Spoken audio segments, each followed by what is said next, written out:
Hello my soul family, कैसे हो आप सब। मेरी सभी सोल फैमिली को जय श्री राम, जय नीम करोली बाबा।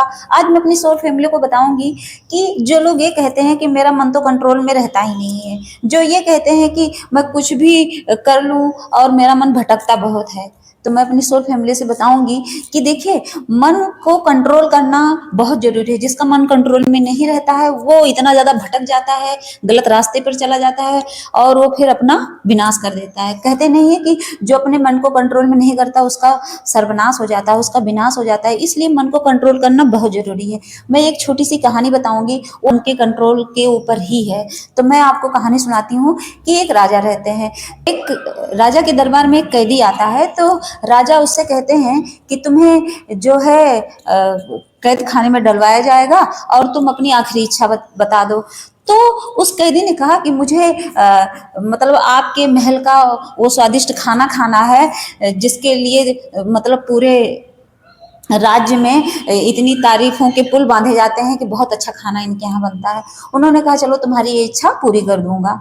तो उन्होंने क्या किया कि उसको बैठाया, मतलब एक जगह बैठाया और क्या किया कि उसको अपने मतलब जो महल में खाने बनते थे स्वादिष्ट स्वादिष्ट, सारा खाना उसको थाली में परोसा गया और उसको बैठाया गया।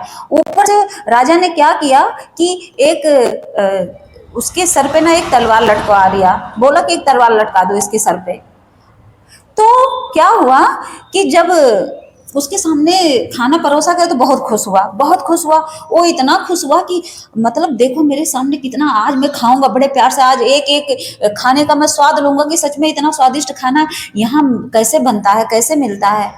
उसके बाद क्या, जब तलवार लटका दिया उसके सर के ऊपर, बैठा था कैदी, बढ़िया से बैठा खाना देख रहा था, खुश था। अचानक से तलवार देख के उसका सारा मन कहाँ चला गया, उस तलवार में। अब वो क्या किया कि जब ऊपर देखने लगा तो राजा ने कहा खाना खाओ। अब डांटने लगे। अब वो डर के मारे जो है एक तरफ तलवार देखे और फिर खाने को देखे। अब उसका मन आउट ऑफ कंट्रोल, वो समझ ही नहीं पा रहा मैं करूं क्या।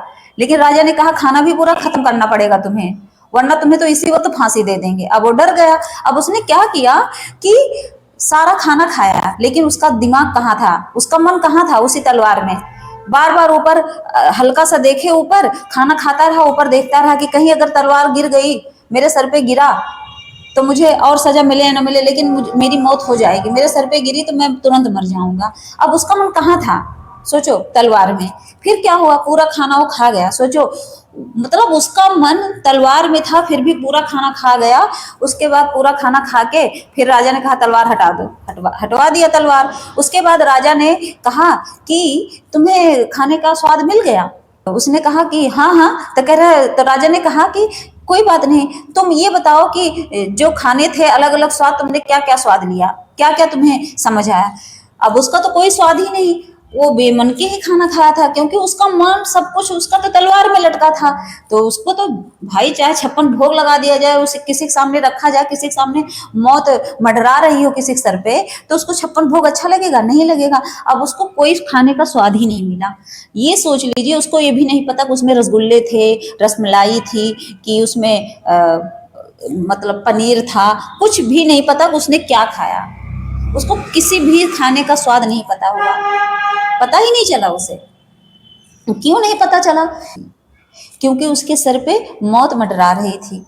बस इससे एक ही चीज सीख लीजिए कि इंसान कहता है कि मेरा मन भटकता है। आप सोचो उसका मन क्यों नहीं भटका, उसका मन तो चाहता तो अपने उसी 56 भोग वाले खाने में रहता, उसी रसगुल्ले रसमलाई में रहता, लेकिन नहीं।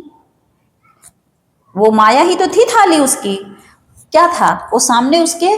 इससे ये सीखिए कि वो जो सामने उसके खाना था ना, वो माया है, वो माया है। लेकिन उसके दिमाग में ये डाल दिया गया कि जब मौत आएगी ना तो आपको ये माया बेकार लगेगी। इससे यही सीख मिलती है, इस कहानी से यही सीख मिलती है कि वो जो ढेर सारे इर्द गिर्द उसके माया रखी हुई थी, वो माया बेकार लगने लगी, क्योंकि उसके सर पे मौत मंडराने लगी। उसको अपने मौत का एक खौफ हो गया और उसका सारा मन वहीं चला गया। तो ऐसे ही ये जो हमारे माया रूपी ये थालियां परोस परोस के हमारे लिए रखी जाती हैं, हमें भटकाने के लिए, ये भटकाना ही तो है, भटकाने के लिए रखी जाती हैं।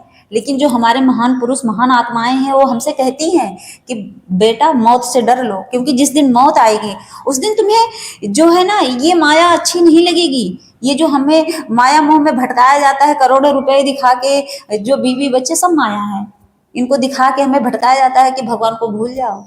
लेकिन सोचिए अगर हमें एक मिनट भी ये एहसास हो जाए कि हमारी मौत भी एक दिन आनी आनी है, जिस दिन हमें मौत का खौफ हो जाएगा ना उस दिन हम अपने आप भक्ति में लग जाएंगे। यहाँ इंसान हर दिन मौत के करीब जा रहा है, हर दिन एक एक सेकंड एक एक क्षण जो है हमारा घट रहा है। इंसान 10 से 40 साल का हो गया, 50 साल का होगा, पता नहीं चलता है, लेकिन इंसान उसी माया में भटका पड़ा है। मौत का बिल्कुल उसको मतलब डर ही नहीं है, बेखौफ जी रहा है, बेखौफ अपने मर्जी के सारे काम कर रहा है, कुकर्म कर रहा है। इंसान कह रहा है नॉन वेज खा रहे हैं, कोई शराब पी रहा है, कोई मल्टीपल रिलेशनशिप में फंसा पड़ा है, कोई हत्या कर रहा है, कोई रेप कर रहा है। ये सब क्या है? ये कुकर्म ही तो है, ये पाप ही तो है, ये माया ही तो है जो इसमें भटक के इंसान भगवान को भूल चुका है। तो इससे निकलने का एक ही उपाय है कि डरो। मैं बोलती हूँ, कहते हैं मौत से नहीं डरना चाहिए, डरो मौत से कि हमारी मौत कब आ जाए, कब हमारे सर पे तलवार जो मंडरा रही है मौत की, कब वो गिरे और कब हमें खींच के लेके यहाँ से चली जाए, कुछ पता नहीं। यहाँ मौत जो है उम्र भी नहीं देखती कि तुम 5 साल के बच्चे हो, तुम 18 साल के हो, कुछ नहीं देखती। मौत सिर्फ अपने टाइम का वेट करती है कि आपकी सांसें कितने दिन की यहाँ रखी गई हैं, कितने दिन के लिए आप यहाँ आए हो। जिस दिन आपका समय पूरा होता है उसी दिन क्या होता है, हम चले जाते हैं इस दुनिया से। हम एक किराएदार हैं, हम इस जो बॉडी मिली है इस शरीर के, वो जो सोल है ना वो किराएदार की तरह है, वो आती है अपना, जब तक उसका टाइम होता है उसके बाद चली जाती है। तो हमेशा याद रखना कि मन को कंट्रोल करने का उपाय रहता है। मन को कंट्रोल किया जा सकता है सिर्फ भक्ति से और मौत के डर से। अपने मन में डर पालो कि मुझे भी मरना है। इंसान बेखौफ होके जो जी रहा है ना, नहीं जीना चाहिए, उसको सोचना चाहिए कि एक दिन हम चले जाएंगे इस दुनिया से। सोचिए, आप भी सोचिए, एक दिन जाना है, इसीलिए अपना मन जो है नाम जाप भक्ति में लगाना है। कंट्रोल तभी होगा आपका मन जब आप पूजा पाठ नाम जब भक्ति करोगे, जब भगवान को पुकारोगे, जब अपने सांस में, अपने पूरे तन मन में भगवान राम को बसाओगे, भगवान कृष्ण को बसाओगे। आप जिसको मर्जी उसको बसाओ, लेकिन किसी को बसाओ।